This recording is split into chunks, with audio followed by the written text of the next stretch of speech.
This past March, I was back in VS Code. If you watched episode 1, you know what that means. VS Code is where I used to do the cut and paste and grind. Write a prompt, get some code, copy it in, run it, watch it break, copy the error back, and repeat. That was my life for a while. This time was different.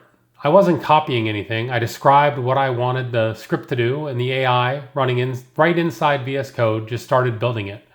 Reading my files, figuring out what I needed, writing pieces I hadn't even thought to ask for. I sat there watching it work and thought, okay, this is actually something different. That moment only happened because of almost a year and a half of stumbling through 3 different tools in the wrong order without ever setting any of them up properly. Today I'm going to give you the shortcut I didn't have.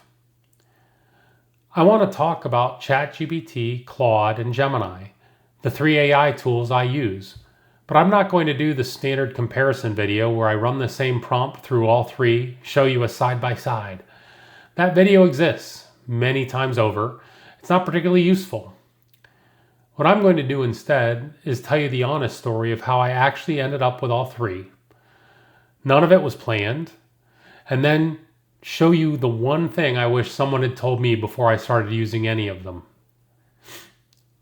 Because here's what happened. I watched a video recently, someone else in this space, walking beginners through how to set up ChatGPT properly, step by step, settings panel, text fields, the whole thing. And I've been using ChatGPT for almost a year and a half now. And I realized I had skipped almost all of it. I was running these tools and reteaching it every new chat session. I just thought that was the way it worked because nobody ever told me to look in the settings. So we're going to fix that today for both ChatGPT and Claude. And at the end, I'll give you my honest recommendation, which one I'd actually tell a friend to start with right now and why. Here's how this actually went. Summer of 2024, I retired, and I told people at my retirement gathering that one of the things I wanted to figure out was what all the fuss was about with AI. ChatGPT was the only name I'd heard, so that's where I started. Not because it was the best choice, because it was the only choice I knew existed. I spent most of that first year with ChatGPT, built the baseball stats automation you heard about in episode 1, learned how the whole thing worked, made a lot of mistakes. There was a stretch in there where I was convinced the problem was me, that I just wasn't asking the right questions in the prompt. And it turned out the problem was partly that, and partly that I had never given it any real context about who I was or what I needed. I was treating it like a search engine, which it turns out is the wrong way to treat it. About 9 months in, I found Claude, and the reason I went looking was specific.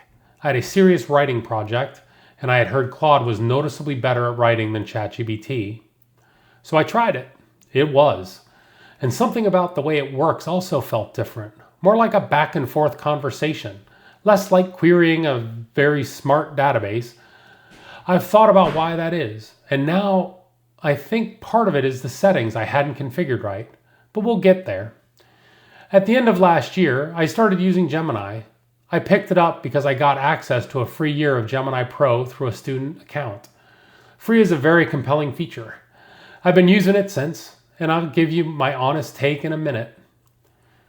So ChatGPT by default, Claude because I had a specific need, Gemini because it was free. That's not a strategy, that's just how it happened. And I bet that's pretty close to how a lot of you got here too. Let me give you my quick impression on each based on almost a year and a half of actually using them. ChatGPT is where I started and where I still keep coming back for specific things, especially coding. I purchased the $20 per month plan since I found that I was continually hitting the free plan limits while coding. It connects directly to VS Code through a tool called Codex, and that combination is genuinely powerful. I'll show you exactly how it works in the next episode. For general conversation and writing, ChatGPT has always felt a little more formal to me, more like a polished assistant than a collaborator. I used to think that was just how it was. Now I think it's at least partly a settings problem, which is exactly what we're going to show today. Moving on to Claude. Claude is where my actual writing happens. I'm still on the free plan. I haven't run into limits that have caused me any real problems. In my early use of ChatGPT, I flooded it with screenshots and coding tasks and hit a wall on the free plan, which is why I upgraded. With Claude, I do not give it nearly as many screenshots and do not generally code with it, so I cannot say how its free plan compares to ChatGPT. I can say that Claude's free tier is more generous than people assume, though. Claude's conversation style is also different in a way that's hard to pin down. More collaborative is the best I can do. When I push back on something, it pushes back on me in return, explains its reasoning, and sometimes changes my mind. That feels like how a useful thinking partner is supposed to work. Moving on to Google. Google's Gemini. Google's suite of products I would describe as impressive and inconsistent. There's more surface area there than either of the other two. More tools, more integration, and a lot of it doesn't quite work the way you'd expect it to. Gemini Chat works pretty well, but I do not find it as solid as ChatGPT or Claude.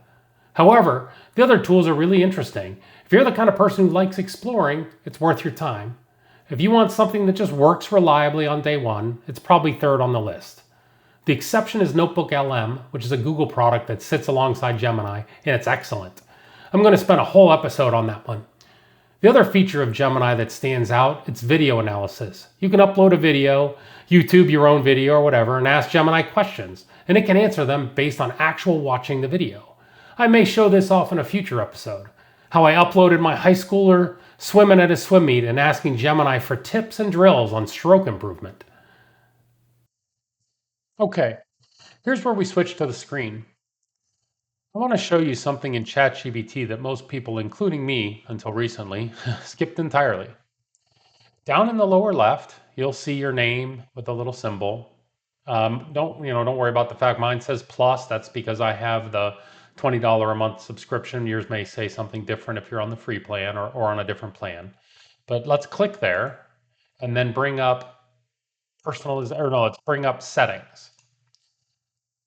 So when we open up the settings panel, we want what we want to see is personalization. So we're going to click on personalization. This is where it gets interesting. Three things in here worth your attention. The first is the base style and tone and characteristics. So base style and tone and characteristics. So you can see the base style and tone. I've chosen professional. Maybe this is why I feel, ChatGPT is a little more rigid compared to Claude. I don't know. Obviously, you could check different ones: friendly, candid, quirky, efficient, cynical, whichever one you kind of prefer. You can switch them periodically and kind of hone in on the one you'd want to use. The next is characteristics. Choose additional characteristics on top of your base style and tone. So warm, enthusiastic, letterless, emoji. So you can choose all these, and I just have mine set as default. I've never even really gone into here. But again, you could say, hey, maybe again, I could come in here and play around with the settings and get it to be a little friendlier, more personable, for warmth, enthusiastic. But again, this will tailor the ChatGPT chat sessions to be the way you want them, when it communicates with you. Again, I've just used professional, and I'm not really too concerned with it. I just want the answer, and I want to be done. Again, though, it is kind of interesting because I think Claude's a little more personable, and we'll get to my Claude settings, which were just default as well. But maybe it's just default pattern is different than ChatGPT. But you can see there's a lot of personalization that you can do in here, and try to get it the way you would like it to interact. These are again kind of your personal preference. You need to play around with it, but it's cool that the tools have these things that you can change about it. That's great. Now, if we continue to scroll down here, you can see that there are the next thing called custom instructions. This is a big one. Definitely, I think would have helped me if I had done this right from the beginning and put in custom instructions. You can see I still have it blank today. But this is one of the most important things, and it's one of those things that gets ignored. So just to tell you why I feel that, why I would have liked to know that right from the beginning was When I first started learning to code with ChatGPT back in that the copy paste era I mentioned earlier, I was completely new to all of it. And ChatGPT would do what it thought was helpful. It would give me everything at once. Here are your 12 steps. Here's all the code. Here's the explanation. So it would give me this long output. The problem was I had questions about step one. So I would say, hey, no, here's my issue with just step one. So then it would go, okay, great. And it would tell me about step one, and then it would dump out all the rest of the stuff again into all the steps at once. So finally I kept saying, hey, wait, don't give me all the steps. I only want to do one step at a time. And when it did one step at a time, it would do that. And then I'd say, good, let's go on to the next step. And I'd say, good, go on to the next step. And that worked out really well for me. That's the way I preferred to work. However, every single time I went into a new chat and started a new chat session, it wouldn't remember that that's what I liked. It would give me 12 steps all at once again. That just didn't work for me. So again, I would tell it, and it just, I did this for, every single chat. I just thought it was the way it worked. I thought, hey, this is just the way it is. Now, custom instructions can finally break that loop. It's not a conversation, it's a starting order that runs before every conversation. I could have written, walk me through technical steps one at a time, wait for me to confirm before continuing, and never thought about it again. Every chat would have started with that already in place. Think about whatever your version of that is. How many times have you started a new chat and had to re explain who you are or what you're working on and what kind of answers you want? This fixes that. You write it just that one time. Now, there's a 1,500 character limit on each box, which is plenty. Don't try to write a novel. A few sentences about who you are and how you want it to respond. That's really all you need. Moving on to the next area here, you can see about you. So again, you can put your nickname in here. You'll notice when we get over to the Claude section, I actually do have my name Bob in here, and I never did that for ChatGPT. And I just went back and I looked, and it's true. ChatGPT, even though it knows my name, never refers to me by name in the chat. Maybe that's again this whole, different feeling that I get from ChatGPT compared to Claude. Maybe. You can put in your occupation and more about you. Again, tell it what you did, what your interests are, what you are trying to use ChatGPT for, and what your interests are. This gives you a nice head start. Um, this way, if you're brand new to ChatGPT, you start filling this stuff in, it already knows a lot about you right off the start because, again, it's going to know that in advance of starting your different chat sessions. That can be very helpful because you're not constantly saying, hey, I've got this type of computer or I'm trying to do this. If they're constantly things that you need to tell it, you could just put it in here and that'll take care of it all at once. The next section, the third section here is memory. This one's really important. Again, leave references saved or reference saved memories, leave that open. Let ChatGPT learn from what you're chatting with it. So again, reference chat history, leave that on. This allows ChatGPT to start learning more about you. This, in a way, has overcome the fact that I didn't put these things in about you. By the time I realized this, it didn't really matter. It pretty well knew what I was and knew a lot about me. So I didn't have to continue to remind it what I was trying to do or what my interests were or some of the other things that I worked on other chats. It's not going to remember everything you did in another chat. It's not like doesn't have a perfect memory. It remembers the important items from past chats. So it does a very good job now of kind of um, not having to re-explain myself every single time, which is again is a good feature that it has. One thing to know about the saved memories, if you turn this off, it also turns off the chat history. So you want to keep both of these alive. To me, these are again the important thing that really helps your chat GBT get to know who you are and what you really want to do with it.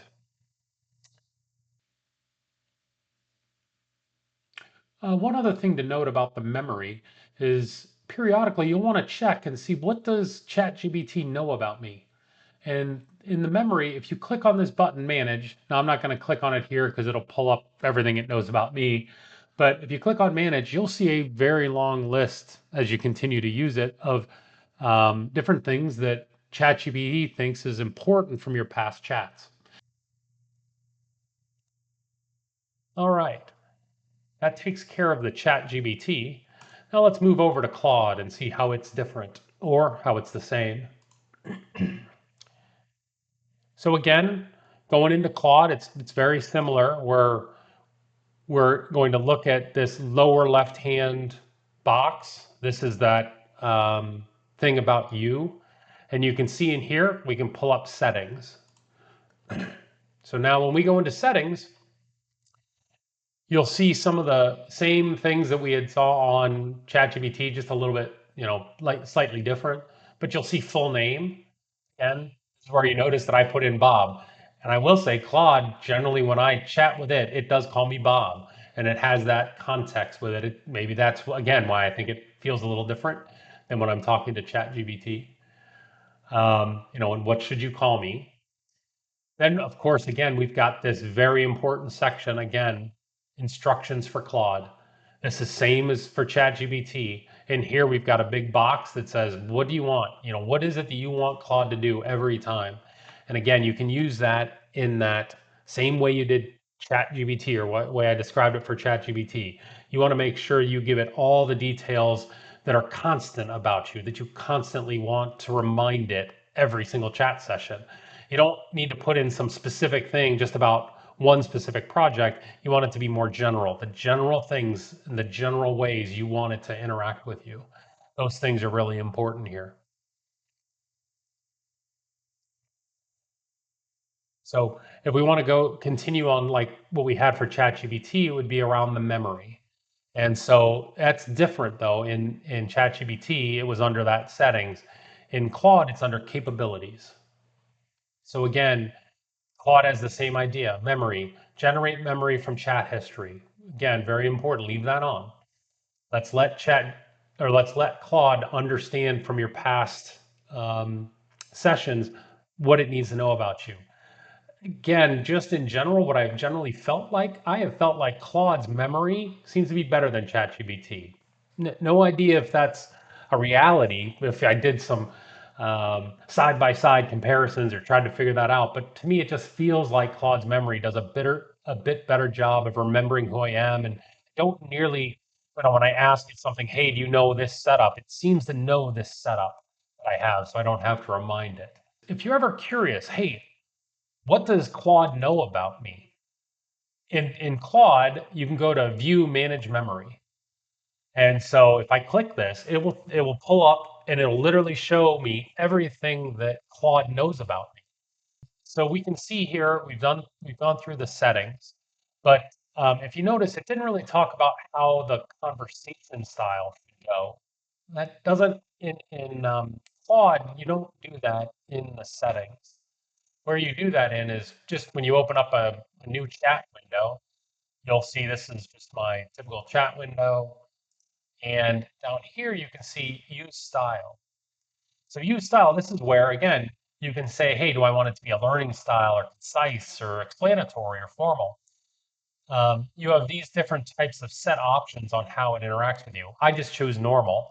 Like I said, its normal is different than ChatGPT's base professional setting, let's say, in that that normal setting I feel is more conversational. It's more give and take. It's more working with a collaborator. I have felt like. The other thing that's great about Claude is you could create and edit styles yourself. That's really an interesting addition there. So if you're someone that has a lot of writing samples, or again wanted to use this to do writing, different things, and wanted its interaction to be more like the way you write, you can actually create and edit the style that more suits your need. So you don't have to use their presets. You can try this. Now, I personally haven't, worked on that or done that, but it's a great feature to have with Claude. So which one should you start with? Here's my actual answer, not the diplomatic one. Start with Claude. The free plan, the free plan is more generous than most people assume. The conversation style is more natural. especially if you're using it for writing research or thinking through a problem. It also handles nuance well. When I give it a messy question with no clean answer, it doesn't flatten it into a bullet list. It works through it. That's the behavior you want from something you're actually going to think alongside. If you get into coding, if you want to automate things or build tools the way I did with the baseball stats, come back to ChatGPT when you're ready to explore VS Code and Codex. That's a genuinely powerful combination, and I'll walk through the whole thing next week. Gemini I treat as a bonus rather than a starting point. There's real value there, especially once you find Notebook LM, but it's not where I'd send someone on day one. And remember, do that setup. Both of them, right after this video. Takes 15 minutes total, and it changes everything or every conversation you have had with these tools from that point forward. I genuinely wish someone had told me that a year and a half ago. If you haven't subscribed yet, now's a good time. I'm posting every week. Next episode, I'm going to go back to the beginning, the way AI coding actually worked before all the new slick tools existed. You've heard me mention the copy-paste grind. Type a prompt, get some code, copy it in, run it, watch it break, copy the error back, get a fix, paste that back, over and over. It was great, but a little time-consuming. It wasn't a bad workflow. It was the only workflow. And understanding it, what it was actually like, what it felt like to build something really that way, makes everything that came after it a lot more interesting. That's next week. A lot of people are making content about AI right now. Most of it's aspirational. I'm trying to make something that's just honest. Here's what I tried. Here's what happened. Here's what I'd do differently. That's what this channel is. I'll see you next week.